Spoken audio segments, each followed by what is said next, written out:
रिपुबल धरषि हरषि कपि बाली तने बल पुंज उलग शरीर नयन जल गहे राम पद कंज सियापति राम जय जय राम मेरे प्रभु राम जय जय राम करो कल्याण राजा राम। परमादरणीय समुपस्थित मानस प्रेमियों, भगवत चरणारविंद अनुरागियों, लंका कांड के अंतर्गत आप विगत दिनों से अंगद रावण संवाद सुन रहे हैं।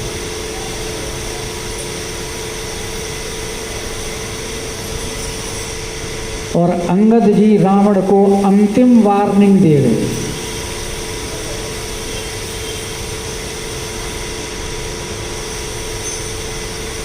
कि अभी तेरे से क्या अपने बारे में कहूं और क्या भगवान के बारे में कहूं और क्या भगवान के दल के बारे में कहूं, क्योंकि तेरे से कोई लाभ नहीं कहने का। हाँ, जब रण क्षेत्र में तुम आओगे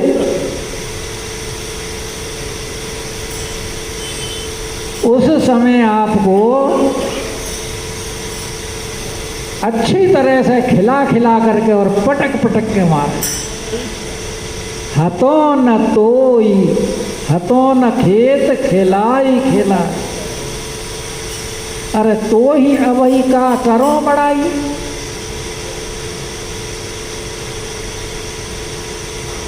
और अंगद जी महाराज कहाँ आ गए?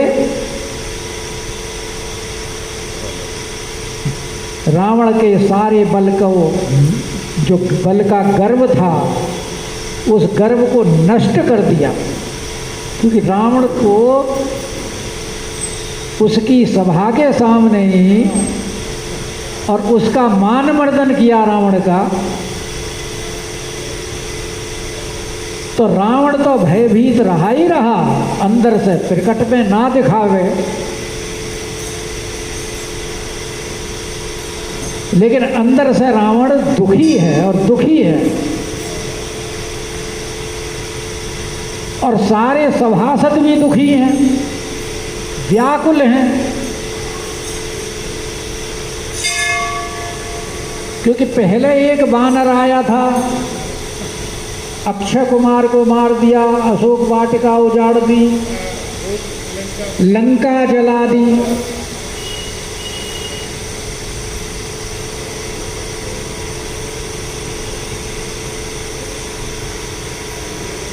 अब उनके मालिक भी आ गए सामने और उन्होंने अपना दूत भी भेज दिया है,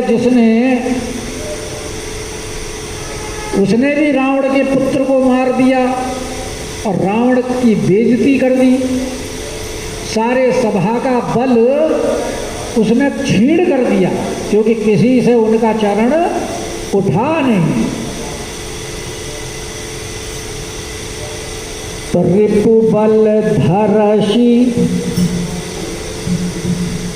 शत्रुओं के बल का मान मर्दन करके, हरषि कपि, अंगद जी महाराज बड़े प्रसन्न हैं। भगवान ने जिस कार्य के लिए भेजा था वो कार्य अंगद जी संपन्न करके आ रहे हैं।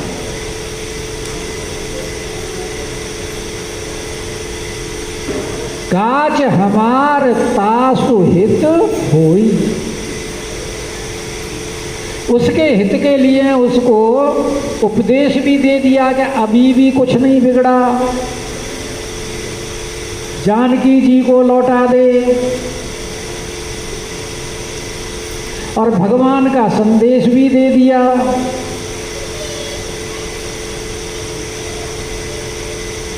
तो जब कार्य संपन्न हो जाता है तो प्रसन्नता होती है, और सबसे बड़ी प्रसन्नता ये है कि भगवान ने उनके प्रण की रक्षा की। अंगद जो हैं जो भगवान के प्रताप का स्मरण करके सभा के मध्य पदारोपण किया था, वो किसी से तिल मात्र भी हिला नहीं। और जब रावण उठाने आया तो उसको फटकार लगाई कि मेरे चरण ग्रहण करने से तुम्हारा उद्धार नहीं है, चरण ग्रहण करने हैं तो सरकार के जा करके करो। रिपु बल धरषि हरषि कपि, अरे बाली तने बल पुंज। बाली के कुमार जिस प्रकार बाली महाबली, उसी प्रकार अंगद जी महाराज उनके पुत्र महाबली, बल्कि बल के पुंज समूह।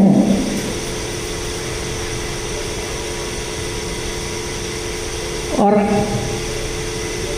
पुलक शरीर नयन जल, शरीर आनंदित है, रोमांचित है, रोए खड़े हुए हैं हर्ष के कारण, नेत्रों में जल छलक रहा है।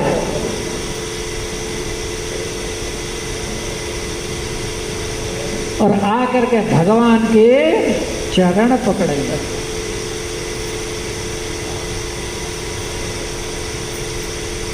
मर्यादा है कि जब कहीं के लिए प्रस्थान करो तो अपने से बड़ों के चरण छू करके आशीर्वाद लेकर के फिर चलिए, और जब कहीं से आओ तो फिर उनके चरण छूइए।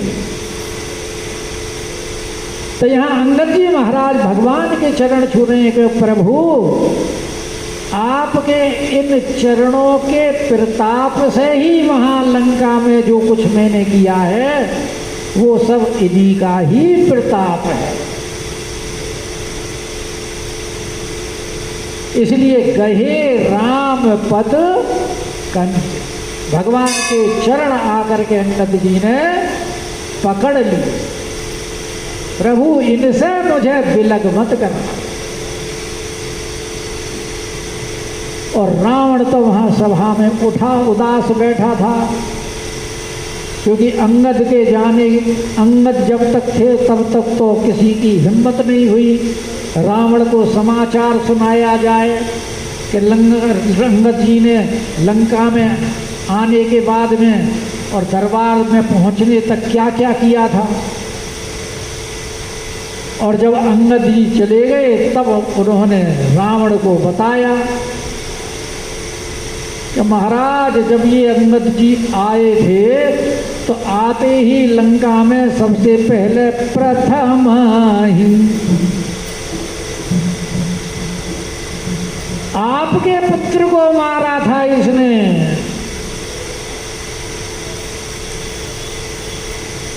रावण बोला मेरे पुत्र को मारा तो तुमने रक्षा क्यों नहीं की? महाराज आपके दरबार में आपके सामने और सब कुछ करके चला गया, आपको उल्टी सीधी कह के चला गया और आप इसका कुछ नहीं बिगाड़ पाए, तो महाराज हमारी हिम्मत कहाँ थी हम कुछ कर सकते?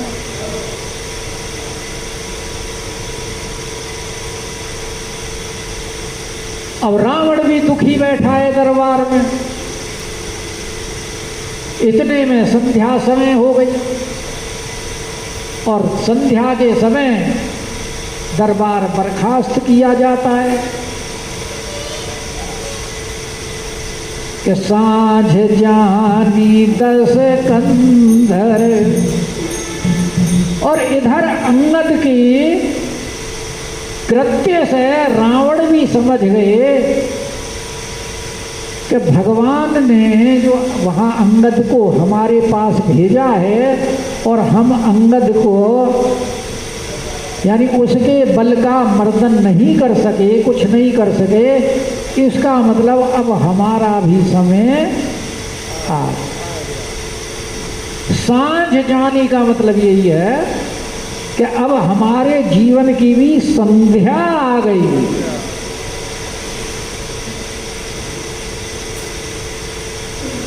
एक प्रसंग याद आ गया मुझे इस संदर्भ में। बंगाल में एक भक्त हुए हैं लाला बाबू, और रंग जी का वृंदावन में मंदिर देखा होगा आप लोगों ने, बड़ा प्रसिद्ध मंदिर है। उस रंग जी के मंदिर के पास ही लाला बाबू का मंदिर है, और आज से 400-500 साल पहले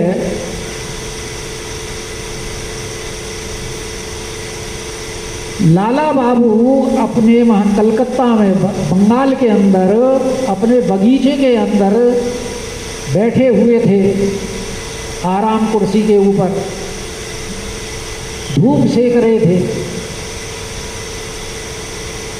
और हुक्का पास में रखा था, सुगंधित धुआं उड़ रहा था उसमें लच्छेदार।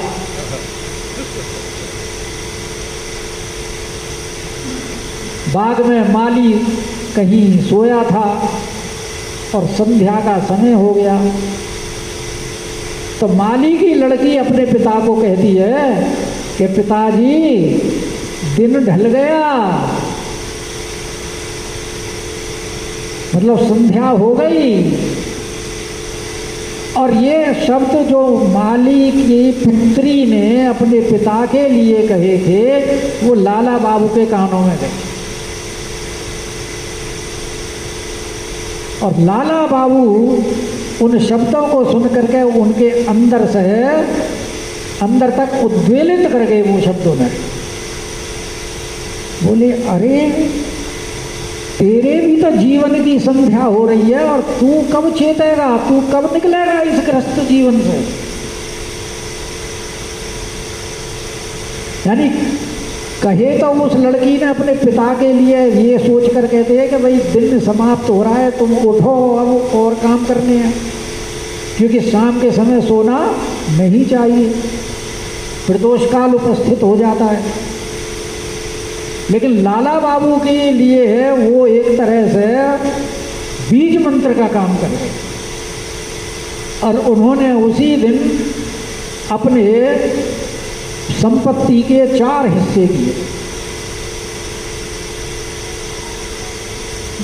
पुत्र के नाम, पत्नी के नाम, और अपना हिस्सा जो उनका हिस्सा बनता था चौथा, उस जमाने में उसकी कीमत 25 लाख रुपए थी।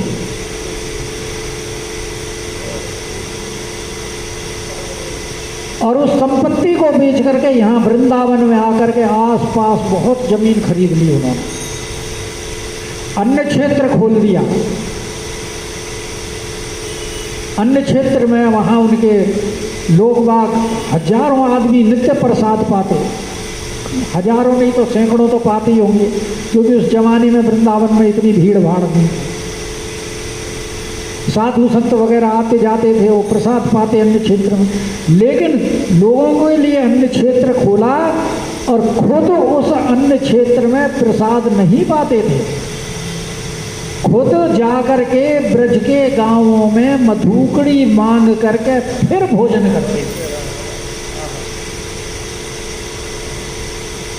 और जो वहाँ जमीन जो उन्होंने आसपास कई गांव खरीद लिए थे, और रंग जी के मंदिर के पास में ही उन्होंने अपना मंदिर बनवाना शुरू किया था, तो वहाँ उनका मंदिर बन रहा था।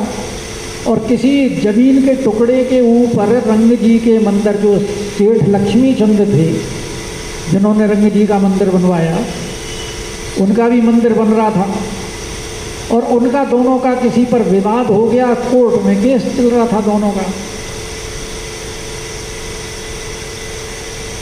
लेकिन लाला बाबू अपने उसी साधु स्वभाव से रहते,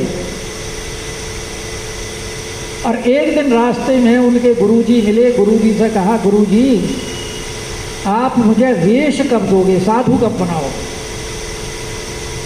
तो गुरुजी बोले, बेटे अभी तेरा वेश लेने का समय नहीं आया। आजकल तो कोई भी जब मर्जी जैसे कान का मंत्र फूंक दे, पहले बड़ी परीक्षा हुआ करती थी, तब जा करके मंत्र दिया करते थे और साधु बनाया करते थे। तो उनको शिष्य तो बना लिया था, लेकिन वेश नहीं दिया था।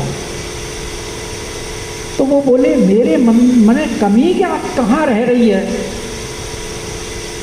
अंदर। जो गुरुजी ये कहते हैं कि नहीं अभी समय नहीं आया, काफी विचारने के बाद में अंदर से उनको प्रेरणा हुई।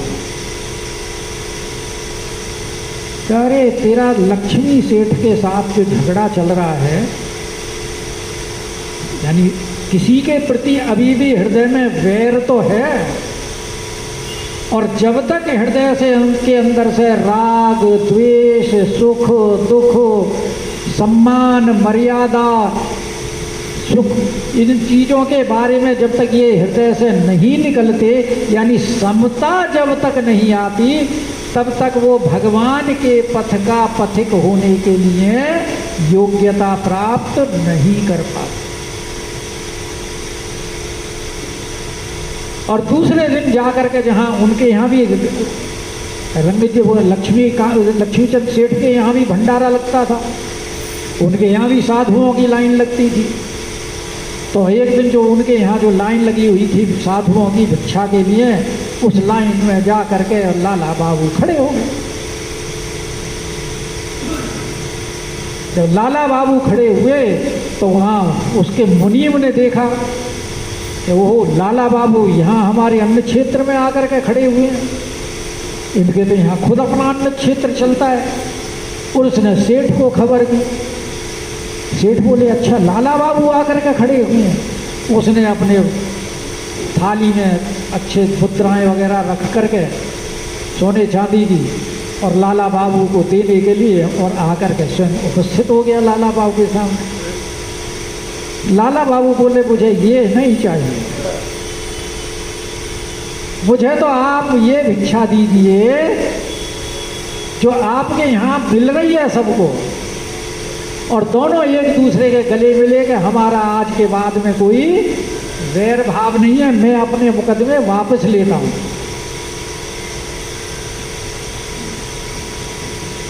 और उसी जब वहां से वो लाला बाबू वापस आ रहे थे, रास्ते में फिर गुरुजी मिल जाते हैं और कहते हैं कि हाँ अब तू वेश देने के योग्य हो गया, अब मैं तुझे दे। तो सांझ शब्द के ऊपर मुझे बात याद आई कि यहाँ है कि सांझ जानी दस कंधर, मतलब दस कंधर भी समझ गया कि अब तेरे जीवन की संध्या आ गई है।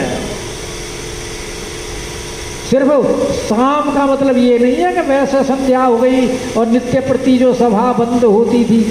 अच्छा, ये लाला बाबू की जो मैंने घटना सुनाई है, ब्रज में एक पुस्तक मिलती है ब्रज के भक्त, उस पुस्तक को आप खंडेलवाल वगैरह के यहाँ से किसी से खरीद लेना। वो राधा वल्लभ मंदिर के पास खंडेलवाल की अठखंबा के ऊपर दुकान है, खंडेलवाल पुस्तक भंडार, वहाँ आपको ब्रज के भक्त पुस्तक मिल जाएगी।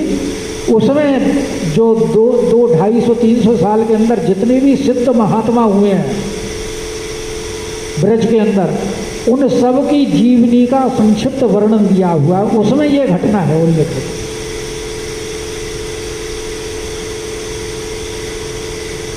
तो यहाँ ये भी रावण ने सोचा अब तेरा इतना अपमान हुआ है सबके सामने, तो कहाँ तो शाम को रावण अपनी सभा लगाया करता था,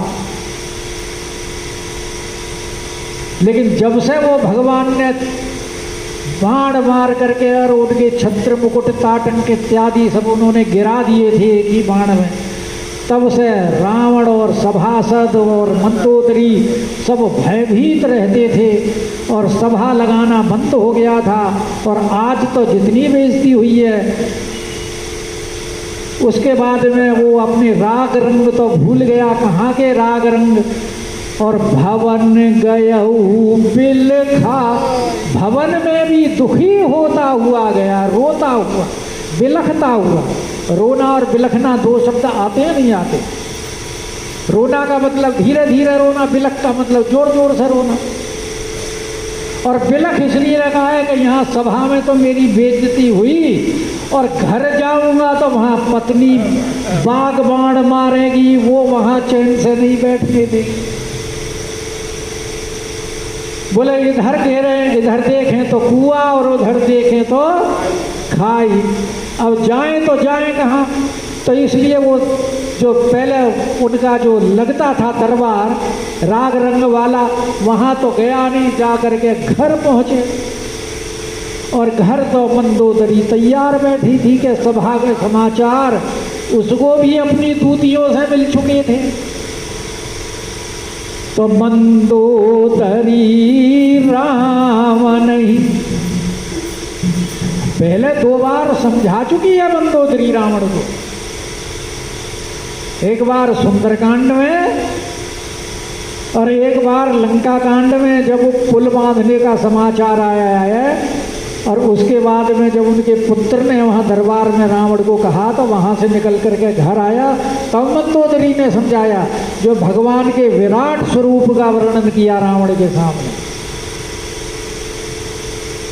तो बोले अब 2 बार समझा चुकी हैं, लेकिन अब ये अंतिम बार है, तो इस बार उसने पक्का निश्चय कर लिया है कि आज कुछ भी हो जाए, आज मैं इनको समझा कर ही मानूंगी, क्योंकि स्त्री के लिए पति और पुत्र से बढ़कर संसार में और कुछ नहीं होता। और यहाँ उन दोनों के जीवन का प्रश्न है, क्योंकि 2 पुत्र तो मारे जा चुके हैं और रावण के बारे में हनुमान जी भी कह गए थे और अब अंगद भी कह गए हैं। तो मंदोदरी राम नहीं, अरे बहुरी कहा समझा, तो समझा करके अब मंदोदरी ने जो रावण को डर था वही प्रसंग छेड़ दिया और कह रही है कंते, प्रारंभ किससे कहा? कंत, आप हमारे प्राणों के स्वामी हैं। कंते समझ मन तजहु कुमति, सोह न समर तुम्हारी रघुपति। कहे पतिदेव, मेरी आपसे प्रार्थना है, आप अब भी समझ जाइए और तुम्हारे हृदय में जो कुमति है उसको त्याग दीजिए, क्योंकि तब और कुमति बसी विपरीता, हित अनहित मानहु रिपु प्रीता। विभीषण जी ने यही समझाया था ना कि सुमति कुमति सबके उर रही, नाथ पुराण निगम यस के, जहाँ सुमति ते संपत्ति नाना, जहाँ कुमति ते विपत्ति निदान, तब उर कुमति बसी विपरीता। तुम्हारे हृदय में विपरीत यानी कुमति बसी हुई है, जो सुमति के विपरीत है, क्योंकि हित को आप जो तुम्हारे हितैषी है उनको मानते हो कि ये तुम्हारे दुश्मन हैं, और जो दुश्मन है उनको हितैषी मानते हो। हित अनहित मानव रिपु प्रीता। तो क्या कुमति, रावण के मन में क्या कुमति है?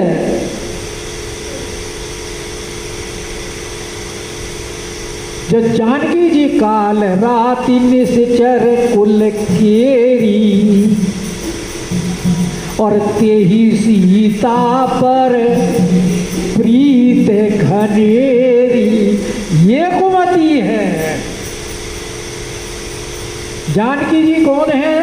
लंका के लिए काल रात्रि। तो उसने उन्हें प्रेम करना चाहिए या विरोध करना चाहिए, लेकिन वहां उनको तेही सीता पर प्रीति घनेरी, इसलिए कह रही है कि कंत समझी मन तजहु कुमते ही, इस कुमति को छोड़ दीजिए। एक कुमति तो ये है और दूसरी कुमति क्या है? राम जी से विरोध।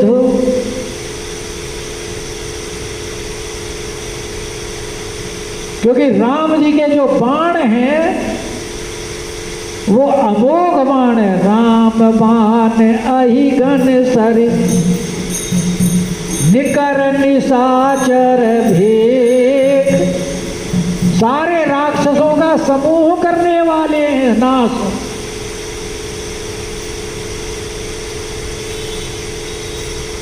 इसलिए वो कह रही है कि सो है न समर तुम्हारी रघुपति, कि तुम्हारे और रघुपति के बीच में युद्ध ये शोभा नहीं देता। क्योंकि कहां तो तुम वो जुगनू के समान और कहां वो सूर्य के समान। जानकी जी ने भी रावण को यही कहा था, सुनो रावण खद्योत प्रकाश कबहू की नलनी करई। और मंदोदरी ने के खल खद्योत दिन करही जैसा, तुम ही रामई अंतर कैसा, तुम दोनों में कैसा अंतर है? जैसे जुगनू में और सूर्य में अंतर होता है। और नाथ पैर की जे उताही सो, भुज बल जीत सकही जाही सो। पैर किससे करना चाहिए? जिसको तुम अपने बाहुबल से जीत सको। लेकिन तुम्हारा और उनका तो कोई मुकाबला नहीं है। इसलिए कह रही है कि तजहु कुमति ही, इस कुमति को आप त्याग दीजिए। क्योंकि सो है न समर तुम ही रघुपति। अरे रघुपति जी की तो बात छोड़ दो,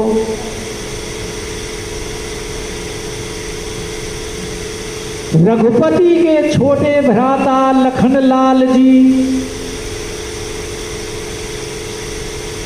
उन्होंने एक रेखा खींची थी जानकी जी की रक्षा के लिए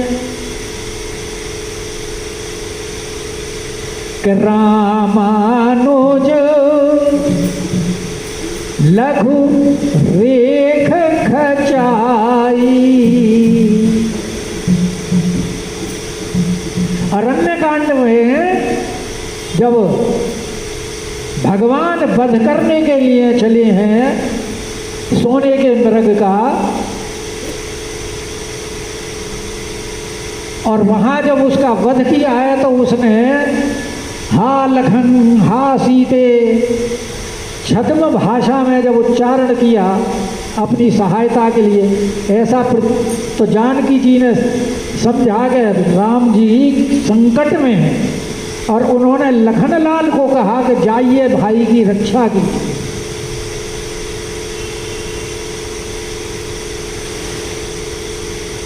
तो राम पहले तो लखनलाल जी ने समझाया कि उनको कौन कुछ कर सकता है, पर सीता मरम बचन तब बोला, और पीपर पात सरिस मन डोला। लखनलाल जी फिर जब, क्योंकि ऐसे उन्होंने कठोर शब्द कहे जो गोस्वामी जी वर्णन नहीं कर सकते, वाल्मीकि जी ने तो वर्णन कर दिए हैं, तो उन्होंने उनकी रक्षा के लिए एक रेख खींची। और जब रावण गया और उसने देखा कि ओहो यहाँ तो मैं अगर इसको क्रॉस करूंगा तो जल जाऊंगा, तो उसने फिर बहाना बनाया कि मैं बंधी भिक्षा नहीं लेता। तब जानकी जी बाहर आई और उसको हरण करके रावण ले करके आया। तो वही स्मरण दिला रही है मंदोदरी जी कि राम और लक्ष्मण की उपस्थिति तो छोड़ो, उनकी खींची हुई रेखा तक तो तुमसे लांघी नहीं गई।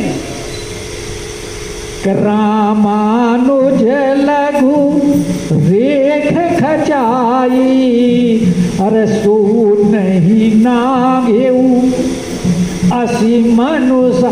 जो यही तुम्हारा पुरुषत्व है, यही तुम्हारी वीरता है, यही तुम्हारी बहादुरी है कि पीछे से चोरों की तरह गए जानकी जी का हरण करने के लिए। इसी में अपने आप को वीर बन रहे हो। अच्छा एक बात बताओ, ये बात मंदोदरी को कैसे पता लगी? जो मंदोदरी रावण से कह रही है कि रामानुज लघु रेख खचाई, सो नहीं नागेऊ असमन साई। क्योंकि रावण को मंदोदरी बहुत प्रिय थी और वो सारी बात अपनी मंदोदरी से कह दिया करता था। तो उसने ये बात भी बता दी कि मैं ऐसे ऐसे वहाँ गया था और वहाँ जब सीता को हरण करने के लिए जब जाने लगा तो रेखा में से ज्वाला उठी, तो फिर मैंने बहाना बना करके उसको बाहर बुलाया और फिर उसको पकड़ करके लेके आया। तो ये बात स्वयं रावण ने ही मंदोदरी को बताई। इसीलिए अब लहाना दे रही है मंदोदरी रावण को कि रामानुज लघु रेख खचाई, अरे सो नहीं नागेऊ असी मनुसाई। अरे पिय तुम ताई तब संग्रामा, जाके दूत केर यह कामा। और तुम उसको युद्ध में जीतना चाहते हो, जिनके दूत इतनी बड़े बड़े कार्य कर गए, क्या कर गए ये बताएंगे। बोलिए राजा रामचंद्र महाराज की।